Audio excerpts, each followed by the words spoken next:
የዛሬው ጥልቅ ጥንታኔያችን የሚጀምረው ከሕግና ከፍርድ ቤት አሰራር በምንወስደው አንድ አስገራሚ ጽንሰ ሐሳብ ነው። አዎ፣ ይህ በጣም ጥሩ መነሻ ነው። ልክ ነሽ።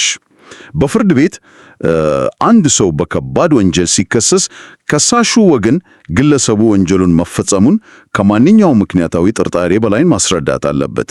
ግን ማስረጃው ደካማ ሆኖ ውድቅ ቢሆን ተከሳሹ ፍጹም ንጹሕና ቅዱስ ነው ማለት አይደለም።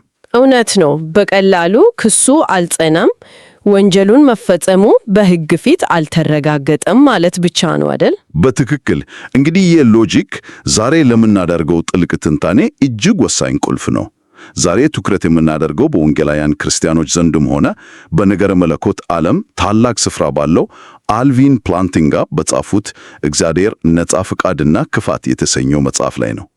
በተለይም ከገጽ 24 እስከ 29 ባለው ክፍል ታውቃለህ፣ ይህ ክፍል የክፋት ችግር ወይም ብዙ ጊዜ the problem of evil እየተባለ የሚጠራውን ከባድ ርዕስ ነው የሚዳስሰው። አዎ፣ እጅግ ከባድ ርዕስ ነው። በቀደመው ትንታኔያችን ሁሉን ቻይና ፍጹም ቸር የሆነ አምላክ መኖሩ ከክፋት መኖር ጋር በቀጥታ እንደማይቃረን አይተን ነበር። ልክ ነው። አምላክ የለሾች ወይም አቲዮሎጂያን የሚባሉት ወገኖች ያቀረቡት ክስ ውድቅ ነው። ግን ምን መሰለሽ፣ አሁን ደግሞ የዛሬ ዋና ዓላማችን በሁለቱ መካከል ምንም አይነት ስውር ተቃርኖ አለመኖሩን እንዴት በሎጂክ ማሳየት እንደምንችል ማብራራት ነው። አዎ፣ ይህን ማድረጉ በጋር አስፈላጊ ነው።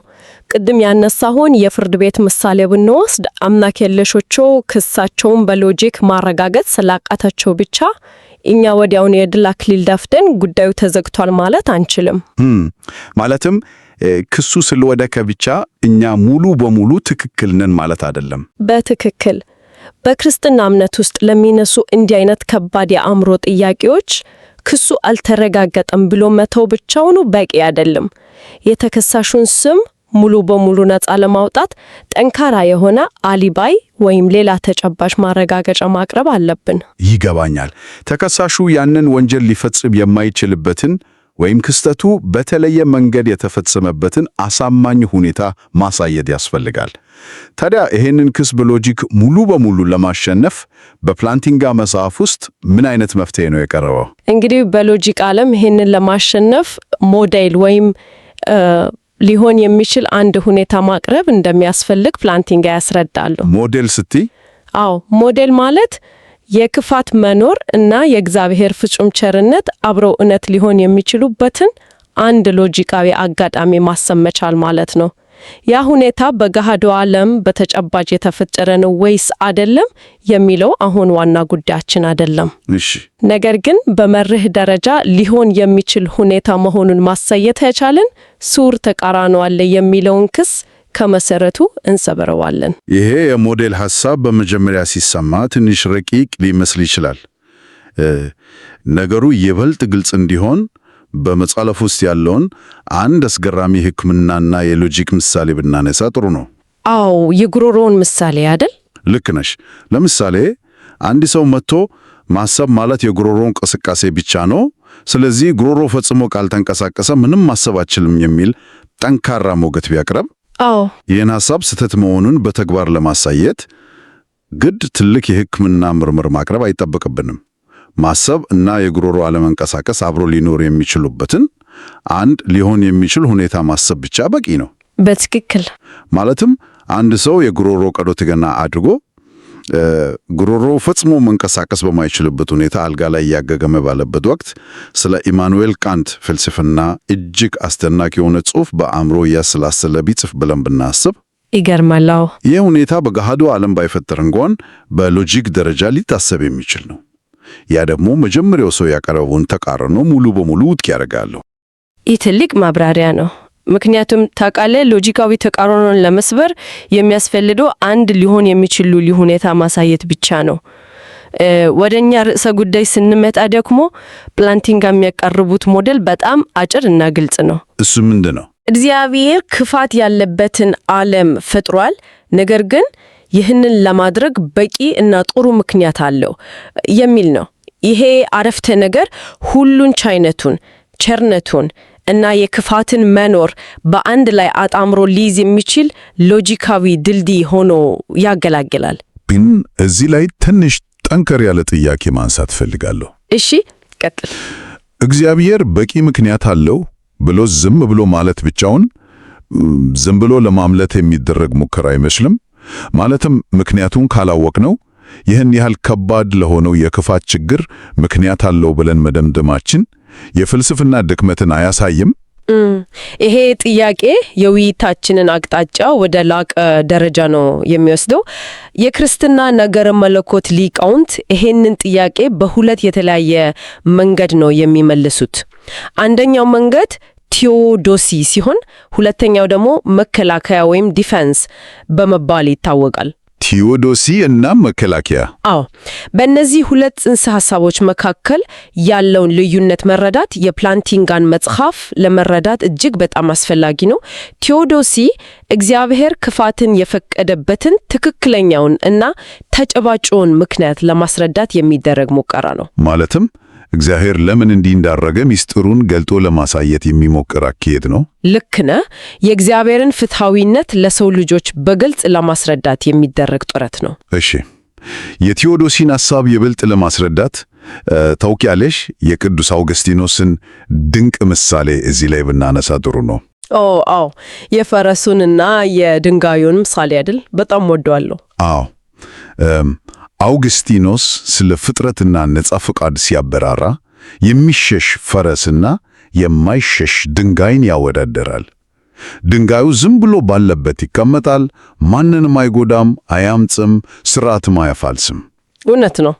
ነገር ግን ድንጋዩ ይህንን የሚያደርገው የራሱ የሆነ እንቅስቃሴ፣ ምርጫ እና ስሜት ስለሌለው ነው። ልክ እንደ ፕሮግራም የተደረገ ዕቃ ነው ማለት እንችላለን።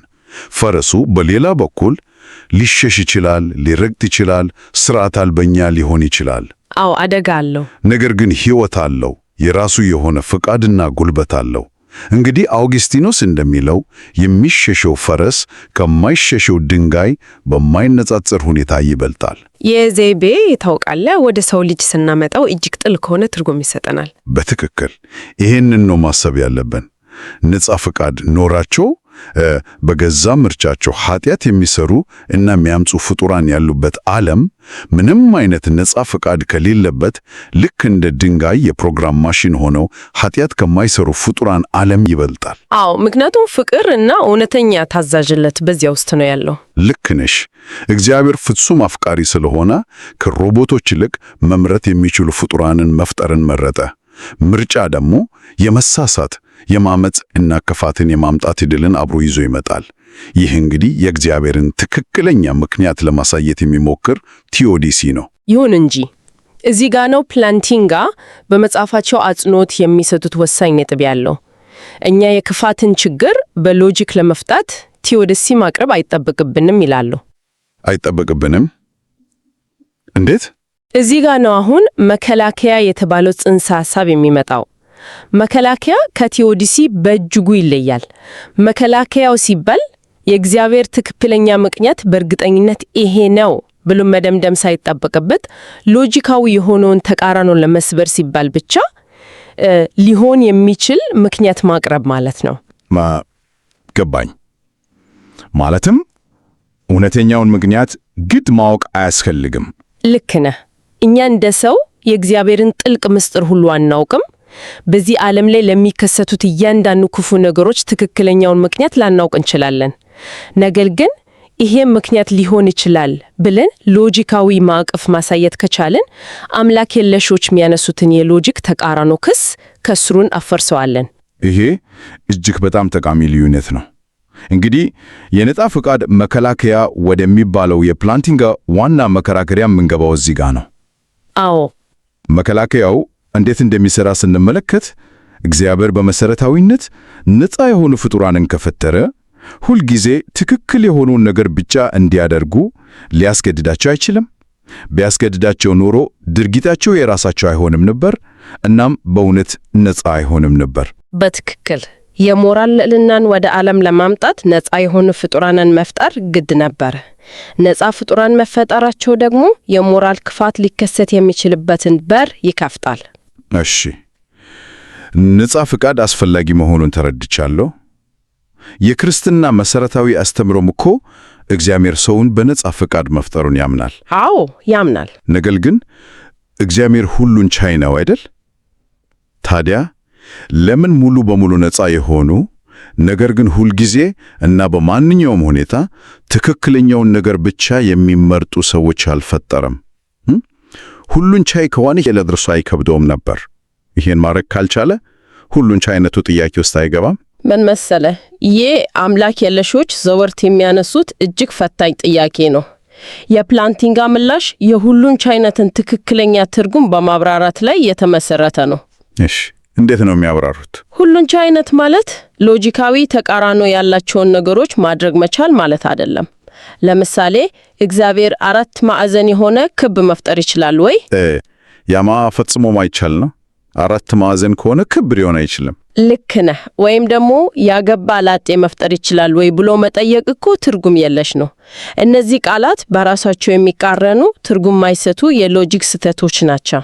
አዎ ተቃራኑ ነው። በተመሳሳይ ሁኔታ ነፃ የሆነ ግን ትክክለኛውን ብቻ እንዲያደርግ የተገደደ ፍጡር መፍጠር ሎጂካዊ ተቃራኒ ነው።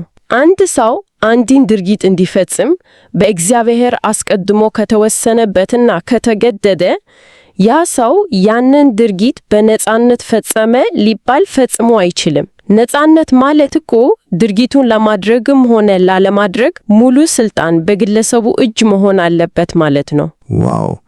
ማለትም ነፃነትን ከሰጠ የውሳኔውን ውጤትም አብሮ መስጠት አለበት ማለት ነው። ምርጫው እውነተኛ እንዲሆን የመሳሳት አማራጩም እውነተኛ መሆን አለበት። በትክክል እግዚአብሔር ሰዎችን ነፃ አድርጎ ከፈጠረ በኋላ ውሳኔያቸውን በራሱ ቁጥጥር ስር ቢያደርግ ነፃነቱ የውሸት ወይም የይስሙላ ይሆን ነበር። ስለዚህ እውነተኛ የሞራል ልዕልና እንደ መውደድ፣ መታዘዝ፣ ማዘን የመሳሰሉት ሊገኝ የሚችለው እውነተኛ የሞራል ክፋት የመፈጸም አቅም ባላቸው ፍጡራን ብቻ ነው።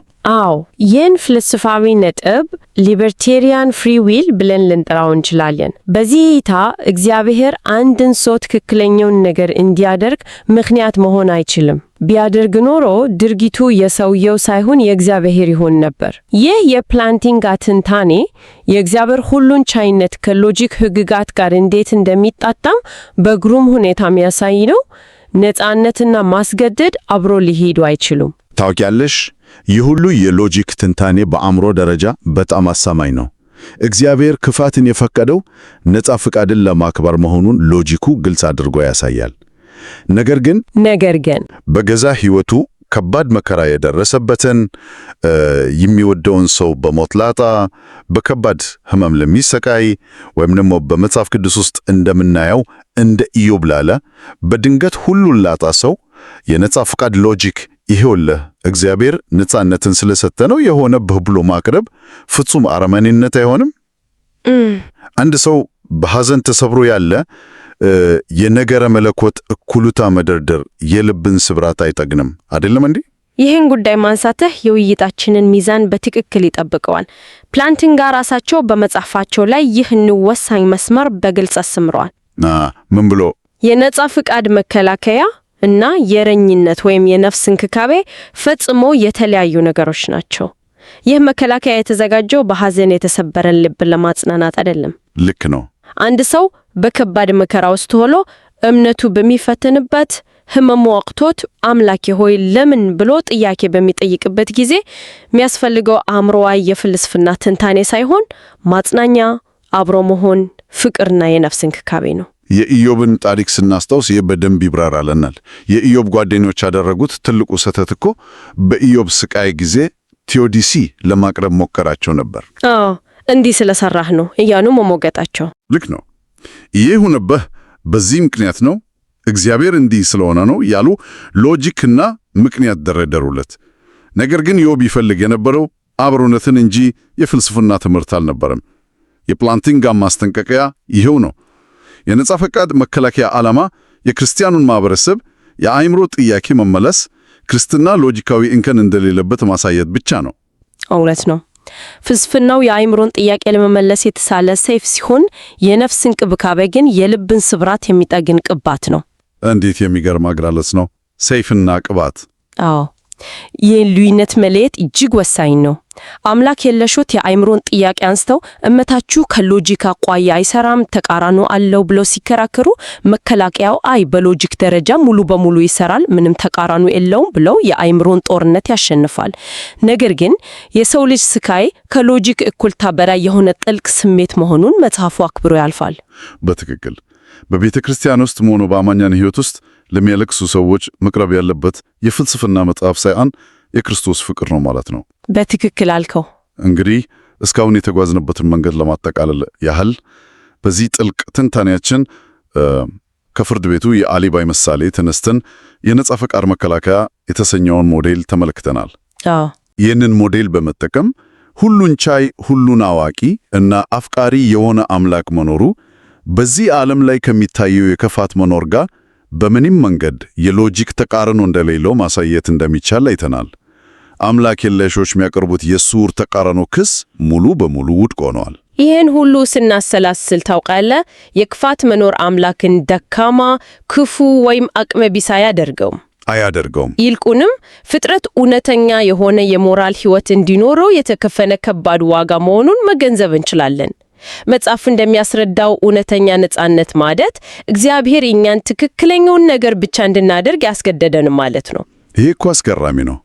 እግዚአብሔር ከኛ ጋር ለሚኖረው ከልብ የመነጨና ያልተገደደ ግንኙነት ምን ያህል ወደር የለሽ ዋጋ እንደሚሰጠው ይሄ እውነታ ፍንቱ አድርጎ ያሳያል። አዎ፣ በጣም ትልቅ ክብር ነው። ፍቅር፣ ታማኝነትና የሞራል ልዕልና ይህንን ያህል ጥልቅ የሆነና አደጋ ያለው ነጻነት የሚጠይቁ ከሆነ እግዚአብሔር የሮቦቶች ዓለምን ሳይሆን የሰው ልጆችን ዓለም መምረቱ ለሰው ልጅ የተሰጠውን እጅግ የላቀ ክብር ያሳያል። የነጻ ፍቃድ ክብደት የውሳኔያችንን እውነተኝነትን ያረጋግጣል፣ ነገር ግን በዚያው ልክ ትልቅ ኃላፊነትን በጫንቃችን ላይ ያስቀምጣል። እውነት ነው። ይህ እውነታ ስለ ፍቃዳችን ክብደት ምን ያስተምረናል? በገዛ ውሳኔያችን ለምናመጣው ውጤት ምን ያህል ተጠያቂዎች ነን? ይሄ በጣም ጥልቅና ራስን የሚያስመረምር ጥያቄ ነው። ቀጣዩ ጥልቅ ትንታኔያችን ይህንኑ የነጻነትና የኃላፊነት ሚዛን ይበልጥ ያሰፋዋል። እስከዚያው ይህን አስገራሚ ሐሳብ እያሰላሰላችሁ እንድትቆዩ በታላቅ አክብሮት እንጋብዛለን። አብራችሁን ስለነበራችሁ እናመሰግናለን። ደህና ሁኑ።